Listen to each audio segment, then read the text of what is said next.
Location ಕಳಿಸಿದ್ದೀನಿ ನೋಡಮ್ಮ. ನಾನು ಕೊಟ್ಟಿದ್ದು ಅಂತ ಮಾತ್ರ ಹೇಳ್ಬೇಡ. ಅವಳು ಮನೆಗೆ ಕಳಿಸಿದ್ದೀನಿ.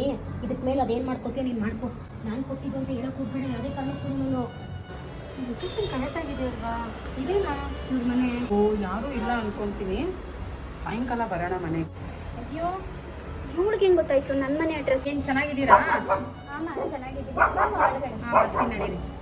ನನಗೆ ಯಾವಾಗ ಕೊಡ್ತೀರಾ ದುಡ್ಡು? ಕರೆಕ್ಟಾಗಿ ಹೇಳಿ ನನಗೆ. ದುಡ್ಡು ಯಾವಾಗ ಕೊಡ್ತೀರಾ? ನಮ್ಮ ಮನೆ ಅಡ್ರೆಸ್ ಗೊತ್ತಿಲ್ಲ ನಿನಗೆ? ಯಾರು ನಮ್ಮ ಮನೆ ಅಡ್ರೆಸ್ ಕೊಟ್ಟಿದ್ದು? ಏನು ಮನೆ ಅಡ್ರೆಸ್ ನಮ್ಗೆ ತಿಳ್ಕೊಳಕ್ಕಾಗಲ್ವಾ? ನಮಗೆ ಗೊತ್ತಿಲ್ವಾ ಮನೆ ಅಡ್ರೆಸ್ಸು?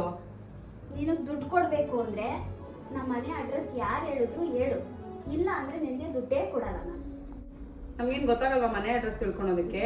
ಮನೆ ಅಡ್ರೆಸ್ ಯಾರು ಕೊಟ್ಟಿದ್ದಾರೆ ಅವ್ರ ಹತ್ರನೇ ಹೋಗ್ಬಿಟ್ಟು ದುಡ್ಡು ಇಸ್ಕೋಗಂಗಾದ್ರೆ ನೀ ಈಗ ಕೊಡಲ್ವಾ ಮತ್ತೆ ದುಡ್ಡು? ಮತ್ತೆ ನಮ್ಮ ಮನೆ ಅಡ್ರೆಸ್ ತೋರಿಸಿದ್ ಯಾರು? ಅದೇ ಅಕ್ಕ, ಅವಳು ಇದ್ದಾಳಲ್ವಾ ಭವ್ಯ, ಅವಳು ಹೇಳಿದ್ದಕ್ಕ. ಯಾರು? ಭವ್ಯನಾ? ನಾನು